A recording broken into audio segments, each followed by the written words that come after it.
The health care reform battle rages on in the House this week, and joining us with more on that is Congressman Scott Garrett, ranking member of the Capital Markets Subcommittee, and Congresswoman Donna Edwards, a Democrat hailing from the great state of Maryland. Good to have you both on the program this morning. We were just talking, Congressman Garrett, during the break with Joe about where the anger went, all the summer anger over health care and the outrage, and now we've got op-ed pieces in the Times saying that the numbers are stabilizing and Obama's handling of health care is double that of the GOP's. Is the GOP giving in? Absolutely not. And the anger is still out there. I mean, I was just back this past weekend going to clubs in different places, and what people are, it's still the #1 issue. The letters, the phone calls, and emails to my office, that's still the #1 issue that people are writing about, and they're complaining about it. They do not want Obama's health care plan. So why do Democrats feel more assertive? Why are they more comfortable now?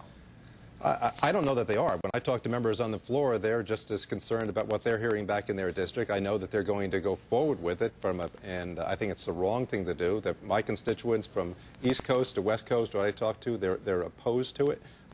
They do not want the government getting in between them and the doctor, in between them and the hospitals. They want to have the choices that they have in the past. They do not want this plan. So if the administration pushes forward this, they will be pushing against what America wants. Congresswoman, are you feeling better or worse? I feel absolutely better. I mean, I think that people have had a chance to digest what we're trying to accomplish on health care reform. I think they heard from the president and have settled out. And so I'm actually both optimistic about moving forward and what we're about to achieve. And also, you know, I think folks really do understand the deep linkage between what we do with our health care system and the need to reform it and our global competitiveness. And we're ready to move forward. I'm excited about where we are right now. You know, it's an interesting situation that they have in the House because they're unwilling to bring their bill to the floor for a vote until the Senate acts, and the Senate's unwilling to act because the Finance Committee won't release the language or the score.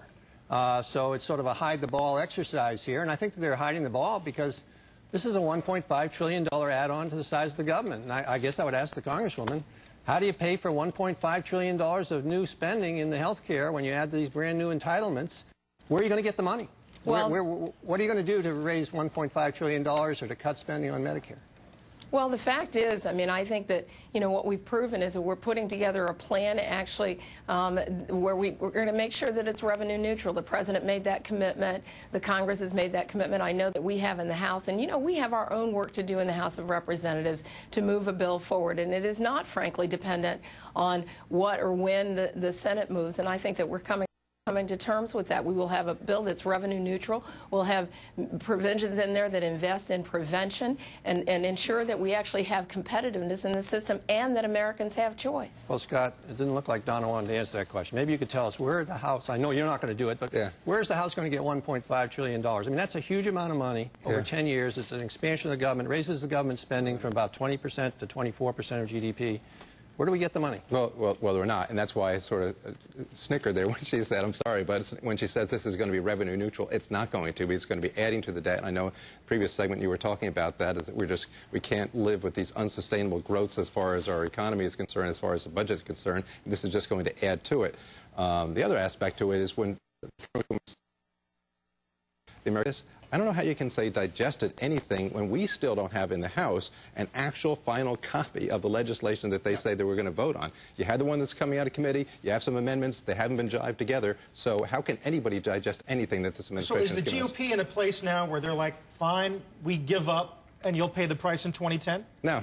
We're not giving up. We're doing everything we possibly can, both in our districts and down in Washington, to say that this plan is the wrong plan, and also to say that we have a proposal. You know, when the president walked down the aisle when he gave his speech last week, I handed him a document of over 24 different ideas, because he said he wanted to work with us.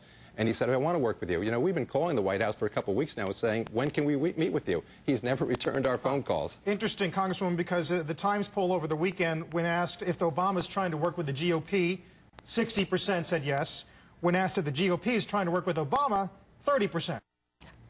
You know what? I think it's because the American people realize that the president has tried over and over again to reach across the aisle, and I applaud him for that.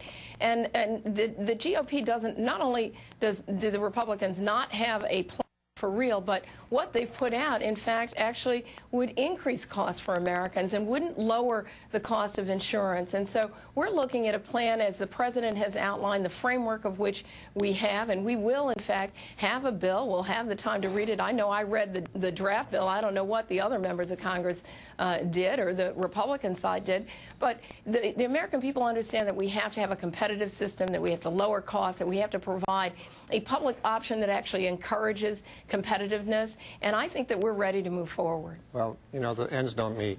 You can't add $1.5 trillion of new entitlement spending, a new entitlement program, and pay for it with waste and fraud. The ends don't meet, and there are programs out there, proposals out there. I'm a co-sponsor of a bipartisan one in the Senate. What's the status of that? Well, it's sort of been pulled off to the side while the Finance Committee has gone forward with the Bacchus proposal. But hopefully it'll come back. It's the Wyden-Bennett bill. Hopefully it'll come back. Congressman, Congresswoman, thanks for your time. We continue to watch the games get played here. We'll see how it progresses later this week, Joe. Thank you. Yep. All right. That was good. Coming up, a strategy session with a fund manager that controls $200 billion.